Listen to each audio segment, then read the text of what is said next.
Hi, Shell. And hello to all you wonderful weirdos watching. So, I read The Midnight Library by Matt Haig. I've seen it on BookTube quite a bit, but I'm a bit late to the show. I mean, that seemed to be like that anyways because I read slow and then I have a list of things that keeps getting added to. This is me tackling the problem shelf because I found this in a charity shop for quite nice price. $1.50. Before I actually talk about the story, I just want to talk about what I've been finding in it. I keep finding these little things in there. So I found this postcard to start with, and I've been using it as a bookmark because it's quite nice. And it's got a whale. But it's just like reading a postcard that wasn't meant for me, but it's just hilarious. The message on here. I found the regrets bit quite interesting and thought-provoking. I can't say that it's a brilliant book, so just hoy it when you've skimmed it. Somebody clearly did not like this book. But as I was reading, I found another one. There it is. This was originally bought off Amazon and it was a gift. I just wanted to send a small thing to enjoy during lockdown. Oof, that hurt. It's just like people just sending each other books during lockdown. So this has been quite a nice handed down book. I didn't even know that second note was in there until I got to that page. So that was quite interesting. But yeah, I need to talk about this now. Okay, so despite the postcard, I did enjoy this book. That being said, I nearly DNF'd it at the start because the start is its weakest. The start is very weak. Mainly because we are following Nora as her life is falling apart, but at the same time, I feel like it's going about it weirdly.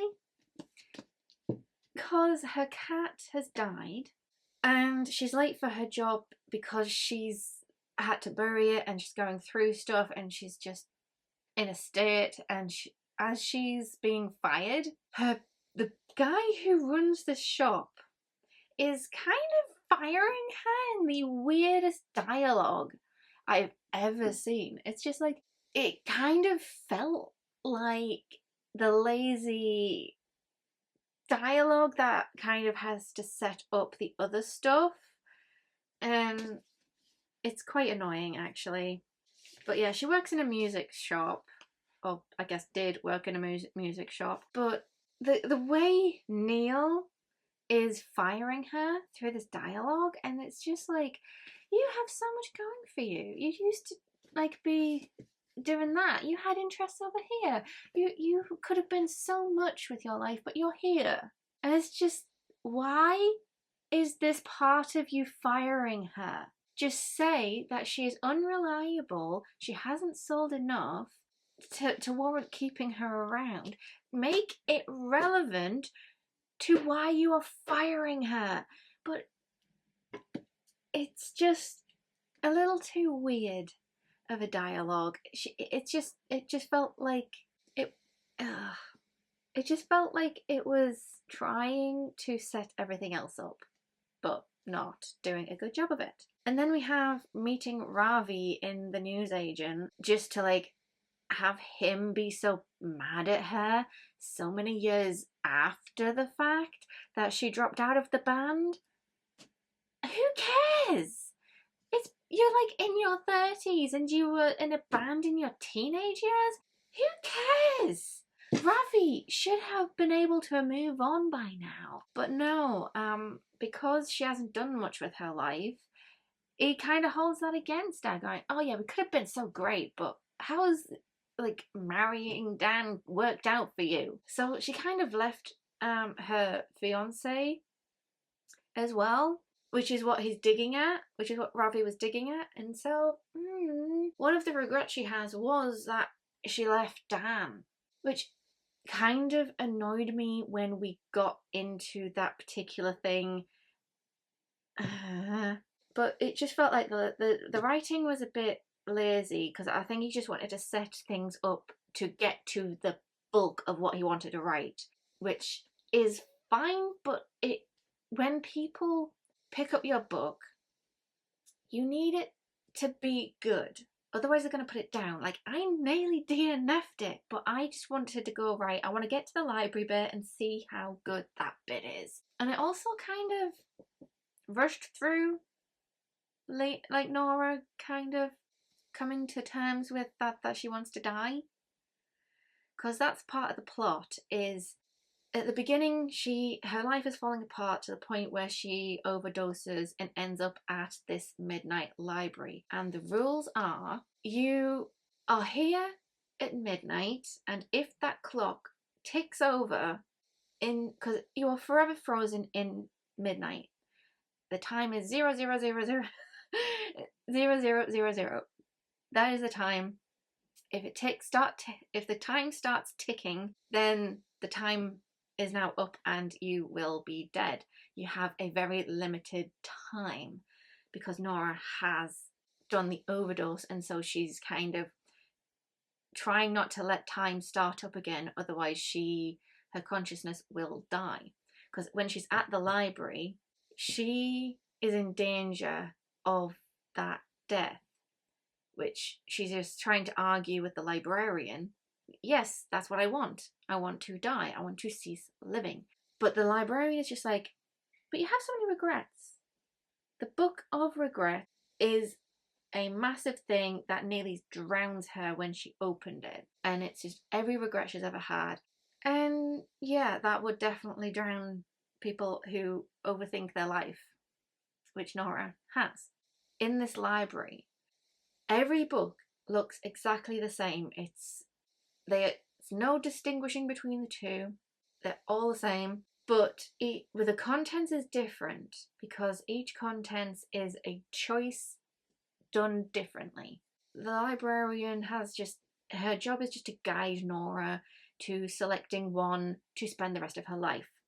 And if she dies in that life, then that is it. She's lived the life and gets to move on to death. But if she's in the library and her root life actually dies, which is past the midnight point, then she's in danger of not having that option. So the mechanics are pretty cool. The mechanics do seem interesting. And the first big regret she decides is her marriage to Dan. So the whole thing is that she left a few weeks or maybe a few days before the wedding, and the whole dream, Dan's big dream, is to like have a pub, which kind of, when we get to that life, she is at the pub. She is married to Dan in the pub. They have that life. And yeah, it's not great. She realizes why she left Dan in the first place. Of course, for some reason, when we leave people, we don't realize, we kind of forget why. And I'm kind of remember back when I first did my first breakup, a few weeks later, I was kind of regretting it, going, but we did have a good time. But it's just like the reasons that built up to why, you kind of forget. And so I do appreciate that much, but at the same time, Dan is a bit insufferable. Like, she wrote a song just for Dan. So even that thought, no, he did not appreciate one bit. Not one bit. He did not approve of her being in the band whatsoever, to the point where he didn't even appreciate that she wrote him a song. Nope. Okay.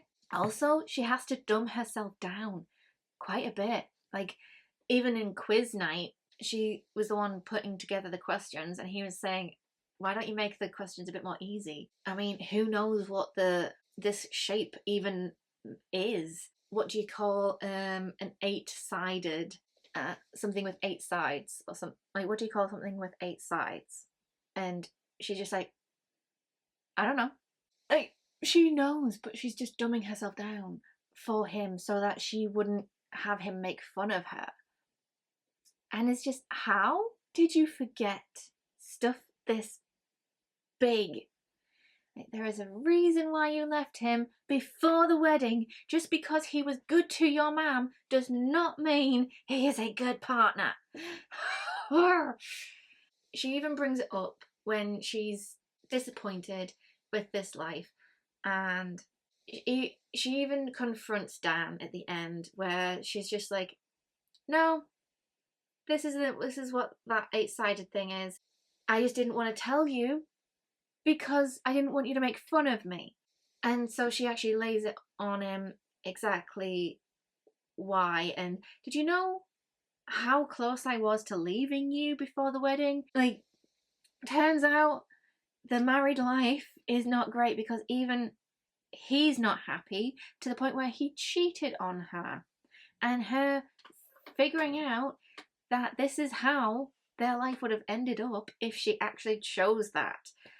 It's quite interesting seeing how Nora is discovering all this.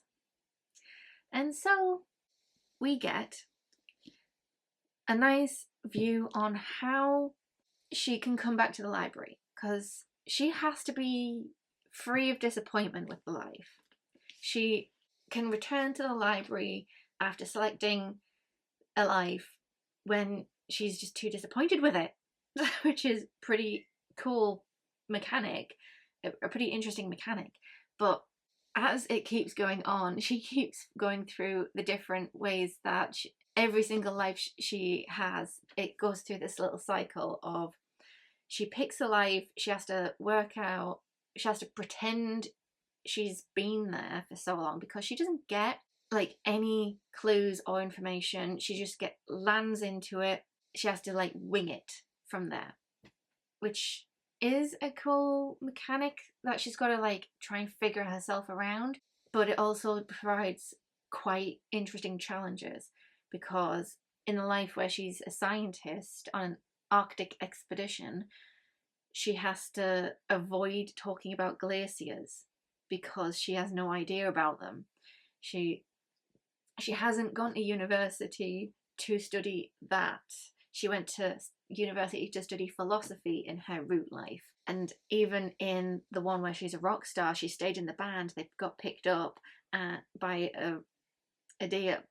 They got given a deal and they got picked up and it blew up. She doesn't know any of the songs after the moment she decided to drop out. Like, they had some songs, but she does not remember any of the songs after that point. So that provides a different challenge, and her coming over, like trying to figure out how to go about that. That, as well as big life events she has to like bluff her way through, like the death of her parents at different points, like the one where because her dad kind of took her swimming every single day, and nearly she was so good at it that she was training to become an Olympian, but she dropped out of that to pursue music.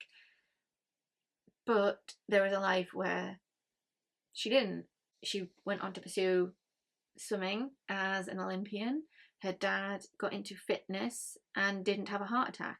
But there was the consequence that her mum died earlier than she did in the root life, because she took up drinking because the dad had an affair. Like, she didn't bother letting anybody know about the drinking, and it was very heartbreaking just seeing Nora react in real time to that information instead of having the years to process such a thing. And so the book does go through a repetitive cycle of land there, bluff your way through, discover the information of that life and how things have worked out, and then become disappointed with it and end up back in the library. And so there's that cycle of repeating it over. And we even discover she's not the only one doing this. She meets Hugo in the Arctic life, where he kind of confronts her closer to the end of it and says something very interesting, that his library, his library of different lives, is not a library of books, but a video shop, which is pretty cool. If he wants to have a life, he picks a video and puts it in the video player and sits down to watch it, and then he lands in it. It's pretty cool. And he mentions that other people he has met have different other types. One in particular has an art gallery, and it's pretty cool.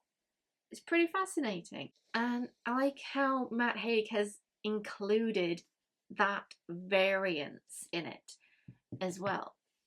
So if it's different for different people, I mean, I can only imagine that today we might end up having a few looking like Netflix.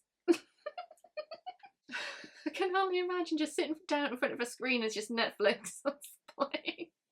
Scroll through the many options. I can imagine that being like totally valid way of picking a life. But that snippet of Hugo talking about the video shop kind of was a bit nostalgic, because even I had a video shop back when I was little. It was attached to a pharmacy, so every time mum or dad or both were picking up something from the pharmacist, they maybe had a hope of going in to pick out another movie. And so that kind of brought back that little nostalgic element. Oh, but Nora was making fun of him for an archaic mode of, like, who watches videos these days? And it's just like, it's not about that. It's about the personalization of it. Yeah, there's also like a really big discussion going on within this book. I think one of them was the Olympic one, where her Olympic life, but she's no longer Olympian because she's retired from that, and she's about to give a TED talk of all things, because obviously I like the line, "You see, I know that you were expecting my TED talk on the path to success, but the truth is that success is a delusion. It's all a delusion. I mean, yes, there are things we can overcome. For instance, I am someone who gets stage fright. Here I am on stage. And someone told me recently that my problem isn't actually stage fright. My problem is life fright." But she knows exactly. And it's just like, she realizes what her problem is. She is discovering her issues with the life, but she's just like not getting it. She knows exactly the problems that we have with disappointments in life, and yet she keeps getting disappointed. But I think my favourite reason why she's disappointed in her life, hilariously, was the Arctic life. And yeah, so in order to return to the library, she has to be disappointed. One of those, it's just, but hilariously, she's having some bad sex and it just lands her back in the library, and that is just so funny. It is so fascinating and funny in places, and it's heartbreaking in places. I've even tabbed a few great pages that have some really cool lines on it. And yeah, I did enjoy this book after the beginning, when it got the ball rolling, which is not a good sign. But at the same time, if you feel like you've got a few regrets in your life, or you're not feeling like life isn't going the way you expect it to, it's kind of like a nice reminder, no, it's fine. Try not to regret the big stuff, try not to regret the small stuff, and it's a nice comfort read, kind of. It's still pretty existentially dreadful in some places. Yeah, I did enjoy it. I do like the end as well. It did end quite nicely. I think my biggest comparison would be the Butterfly Effect movie, but without the informational lowdown. Because I think that guy would read something read a journal entry of his past, land in his own blackouts, change his life, and then when he's pulled back to his present day self, he would get like bombarded with the information of what happened in this life, like, and then he would just like pass out from a headache because of that informational lowdown. But it's without that. We don't get any informational lowdown. She's just got to wing it, kind of thing. And it's quite nice portal fantasy, but within your own life. But yeah, it was interesting. It was enjoyable, and I think I gave it 4 stars, mainly because it had the rocky start, and yeah, it was a nice read. It was a nice read. Also, I'm reading a lot of books with cats in them lately. I don't know. It seems to be cats are everywhere right now, or at least I'm noticing the cats more often. But yeah, that was my thoughts on The Midnight Library by Matt Haig. Good read, bad start, but I did overall enjoy it. Kind of disagree with skimming it and hoying it. Oh, finding other people's notes. I think why I like shopping secondhand is in case I find these little notes from other people that have either read and hated it, read and enjoyed it. So my question would be, if you had a library of selection, I know this is booktube and it probably would be a library of books, but if it could be anything else from a library of books, what would your library look like? Because I don't know, because I do have that nostalgic video shop. I could see myself with the video shop, but it could also be an art gallery because of my freaking background in art. Do let me know what your library would look like if it wasn't a library of books. Maybe it can only be a library of books. I don't know. But yeah. Bye, Shell. And bye to all you other wonderful weirdos watching. Bye.